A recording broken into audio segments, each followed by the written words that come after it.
Good morning. Sobrang mahangin dito sa amin ngayon. Sabi may bagyo na naman daw na parating. Pero siguro andito na. Salamat na lang at walang ulan. Ayan. May love shout out sa mga viewers dyan. Viewers talaga. Mga viewers talaga. Parang wala naman. Meron pala. Ayan. Thank you. Thank you. Magluto na naman tayo guys. Kasi today is Sunday. Ay. Happy Sunday everyone. Hello, hello. It's me. Let's Mix Vlog. Hello. Ayan. Mega love shout out to all. Good morning. Good morning. It's time to cooking again. Okay. So, let's we are cooking this one. Ang tawag dito ay kung para paano lang. Ayan. Kung para paano lang ito guys na aking cooking time.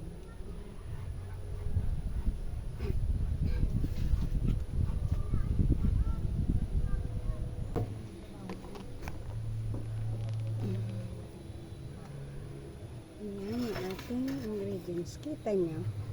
Parang hindi nyo kita.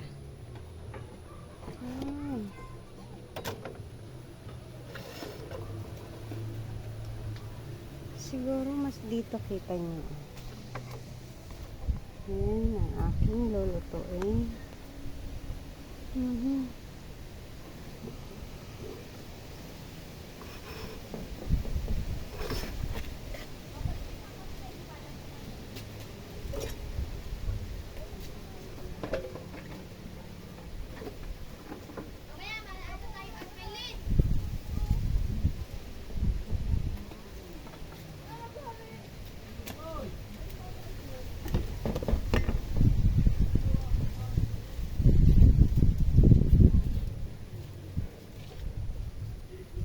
Dito na lang kasi parang hindi nyo kita ang aking kagandahan. Ayan, sobrang mahangin dito guys. Mahangin siya kasi meron naman daw paparating na mabait na weather. Galing ito sa freezer na aking lulutuin kaya medyo matigas pa siya. Anyway, maaga akong nag-cook kasi aalis ako guys. We going to church. Kaya lang medyo tanghali na. Okay lang yan.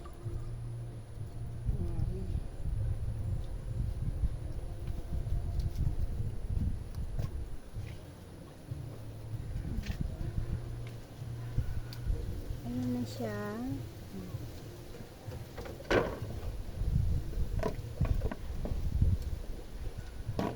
Ang tawag ng aking luto ay sinaing sa tomato. Anong English sa tomato? Ay, Tagalog pala.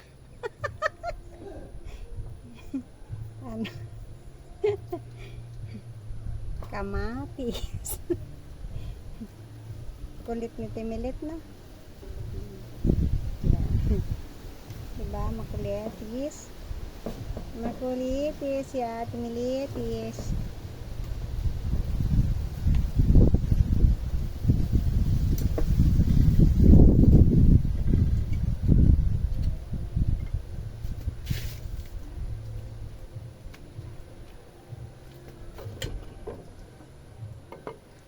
And then onions.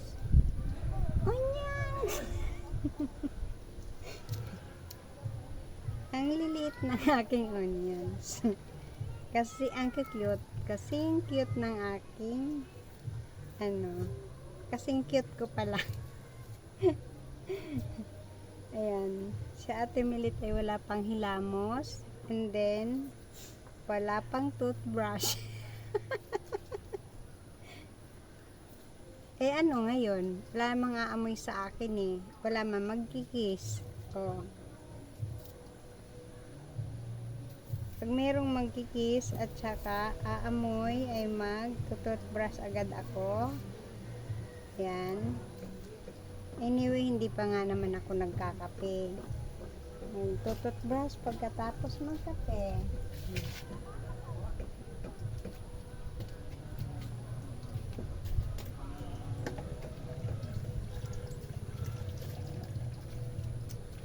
Let's clean the onion. Onions. Diba? Di nyo nakita yung aking ano. Dito kaya ako maghiwa. Kita nyo ba? Hindi nyo rin kita. Ito. Basta ako ay nag-i-slicing. Yan.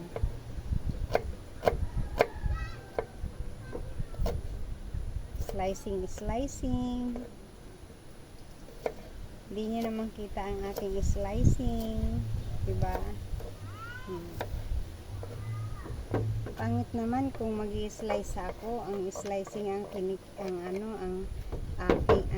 tinitingnan, samantalang ang ganda ko ay hindi. Laging sinisingit ang ganda. Saan kaya banda? Mukha na nga akong igorota din eh. Diba? Pero I'm enjoying here, guys. So much fun here. You know.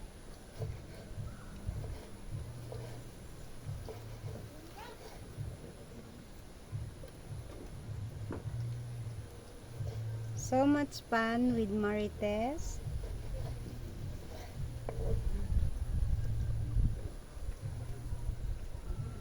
In YouTube. And then also we took my jowa Mario in the night. Just only talking mga friend to long distance relationship. Charot lang. Ayan. This is aking in-slice na. And then I put the isda. There you are. Okay. And put the sili. Oh. Did you see? Ano sasabihin ko pag mga doon pa? And then put the asin.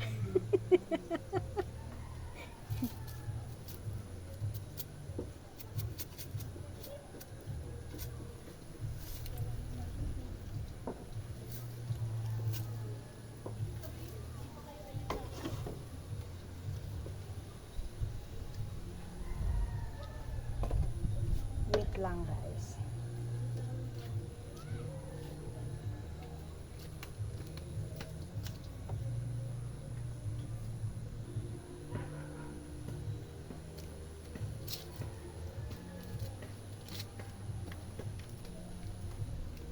Nakulo-kulo ng aking water.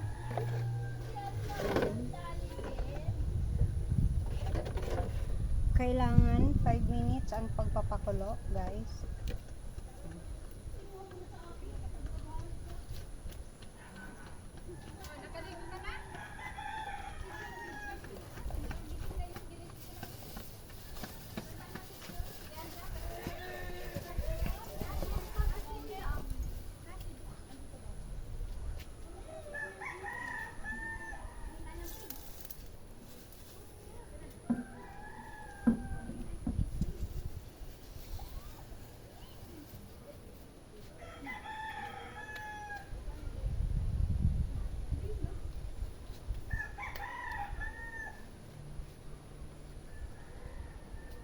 Ayan, pinapakuluan ko guys ang aking inumin at the same times ay nagpapakulo ako ng aking pangligo at pang thermos. Wala yung aking ganda.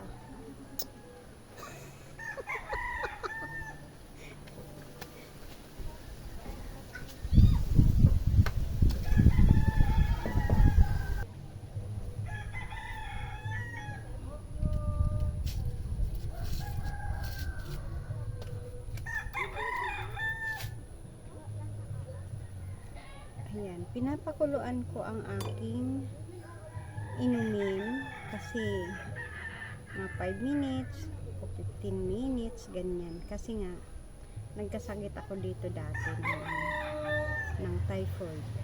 So, naging careful na ako dahil sa tubig. Siguro yung tubig namin ay yung iba kasi may link. Sobrang malinis naman yung tubig dito. Yung iba kasing hose may link. Yan. So, siguro napapasukan siya ng bakterya. Kaya yung iba dito, pag may mga baby, ay bumibili talaga sila ng mineral din.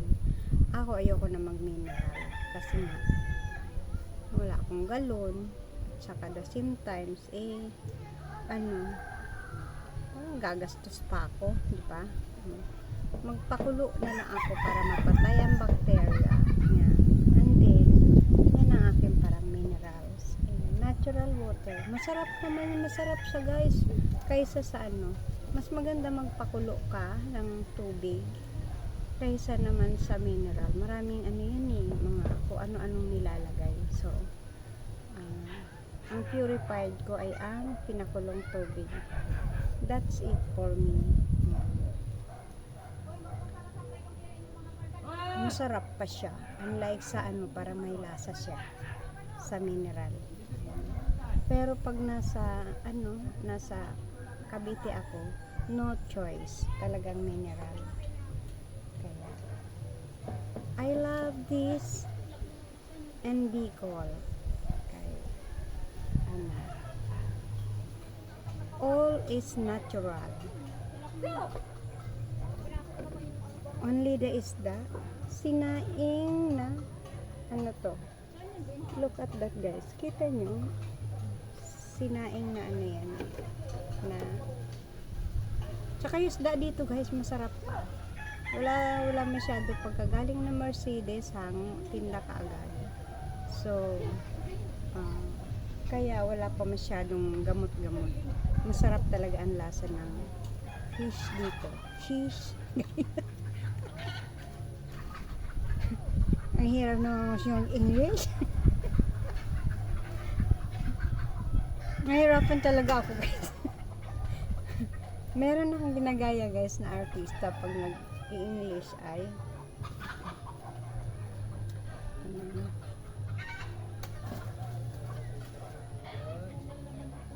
hoy, anuhin natin.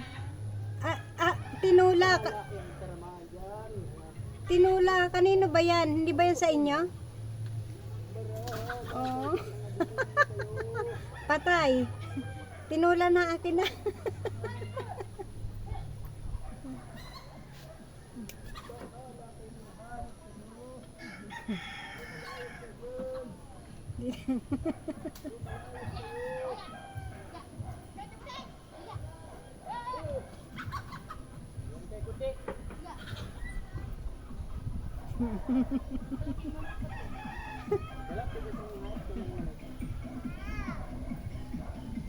Ano?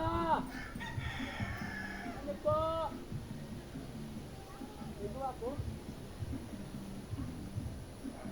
Ay, puro kalokohan yan ginagawa ninyo. Ay, pigilan ang buhay.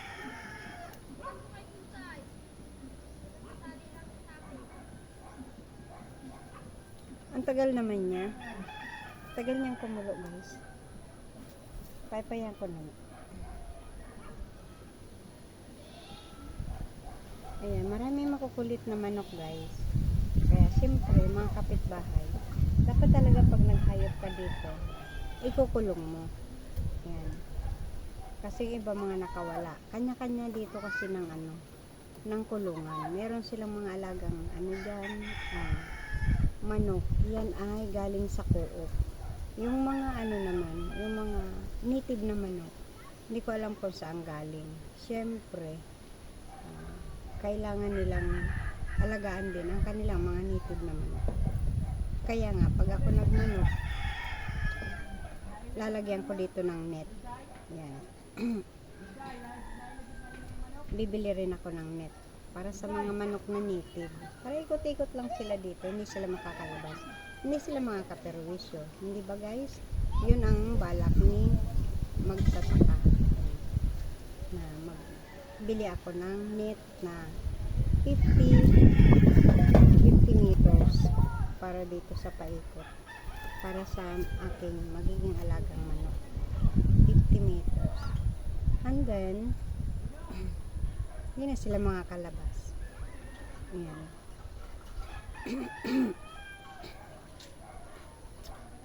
Ang baboy guys ay hindi pwede talaga kasi mga kapitbahay nagre-reklamo.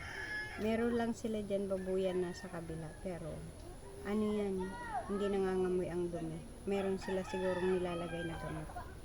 Yan. Tingnan mo guys, habang nag-aalaga ka ng ng baboy, ang laki rin ang gastos mo sa mga gamot, kain. Yan. Unlike dati na makakakuha ka ng mga ngayon, pwede naman, pero dapat hindi dito sa bulod. Ayan. Alam nyo guys ang bulod. Siguro hindi nyo alam yun. Ang bulod ay sa bundok. Ayan. Pwedeng nakawala lang. Siguro pag nandito na sa magsasaka, saka lang kami mag-aano ng para sa aming piggy farm. Sa bulod. Doon sa bulod. From now, ipon-ipon muna kami ni magsasaka. Pero, meron akong bala, kambing nga. Kambing this December. Yan. Yun ang aming uunahin puhunan ang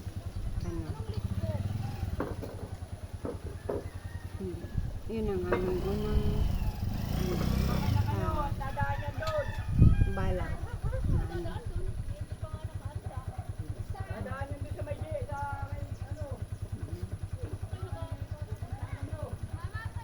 ayun. Tayo na, magpicturean tayo na. Hindi ba? Kasi ang kambing mapapakain dito. Dito lang maraming makakain sila. Tapos, pwede namin silang dalhin doon sa malapit lang dito yung bayan-bayan na tinatawag. Pwede doon alagaan. Yan. Kaya, yun ang aming unang balak. Kung ano mang grasya ang darating. Sana may grasya. Wish ko kay God, grasya.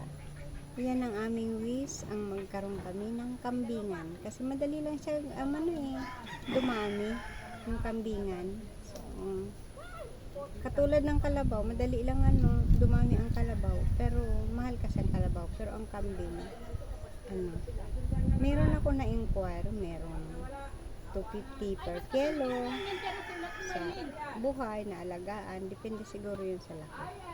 Yan, mga ganun. Kaya, okay na ito.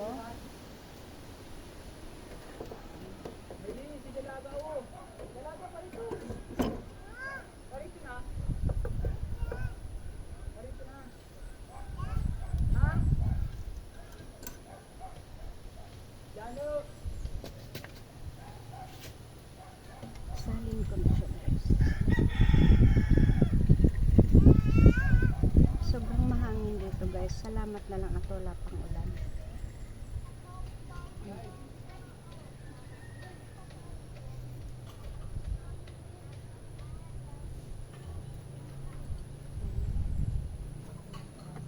Meron na akong hot water isa.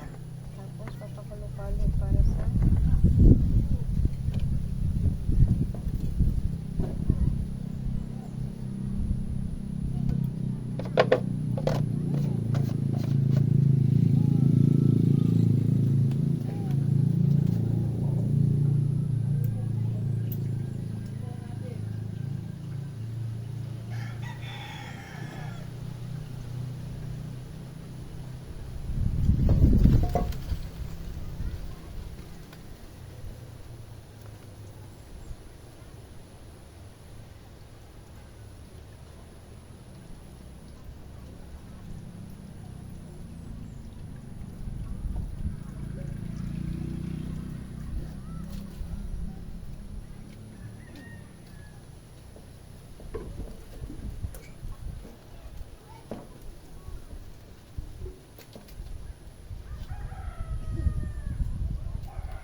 Hindi ako guys mahilig sa ano, sa mga yung prito-prito. Yan.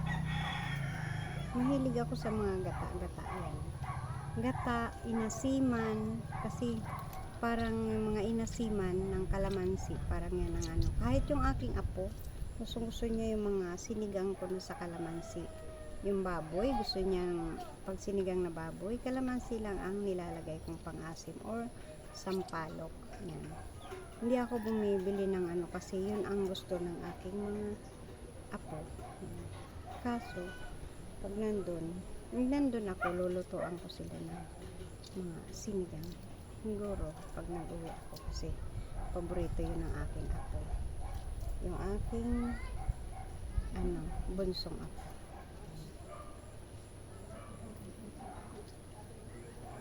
Tsaka ang anak ko. Gusto niya rin yun. Kaya,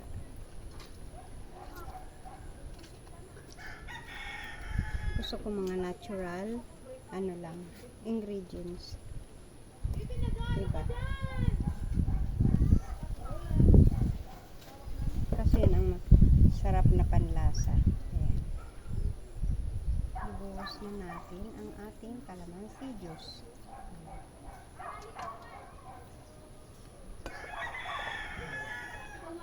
And then, yan na ulit.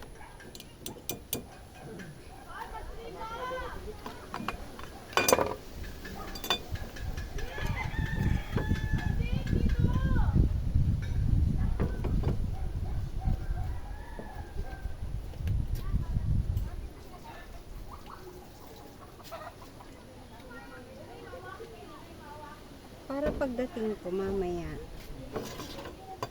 kahit medyo tanghaliin ako ay nakaprepare na. Okay na ang ating mga.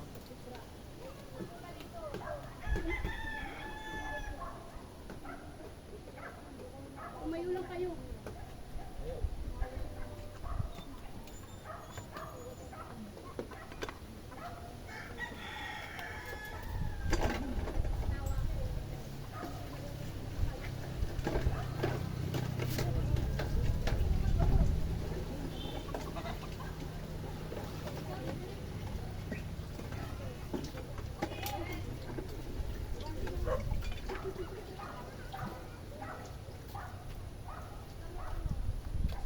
Ayan, malinis na guys.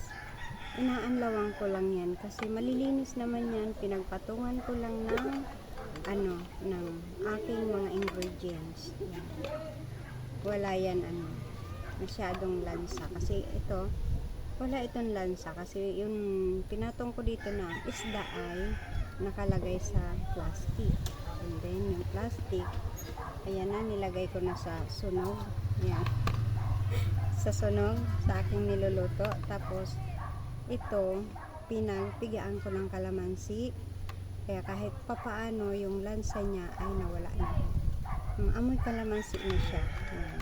Saka ito, hindi ko na sinasabon kasi maamoy pa natin ang joy, mga ganyan, maamoy pa. Pag joy ako guys, yung mga may mantika, yung pinainan natin, ayan.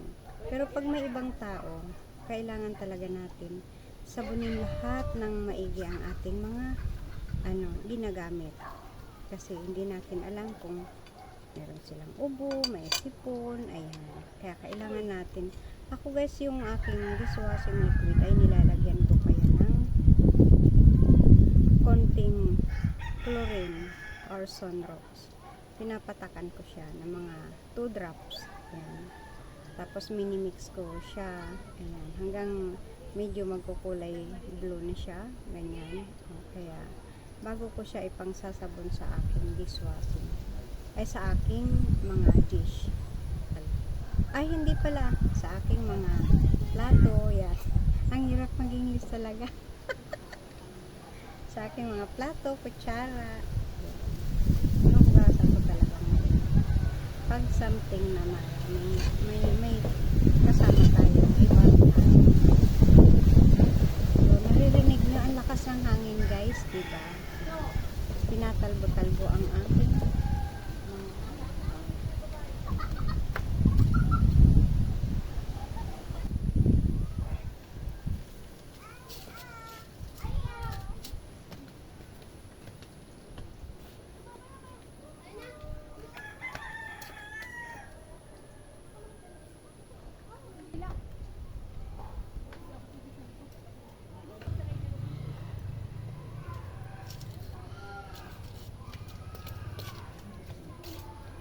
Ayan guys, tapos na ako hindi pa ako tapos magluto for the meantime. Bye, bye bye. Thank you for watching. Ayan, thank you sa panonood sa aking mga vlog. Ayan, thank you so much all my friend. Love, love. Bye bye.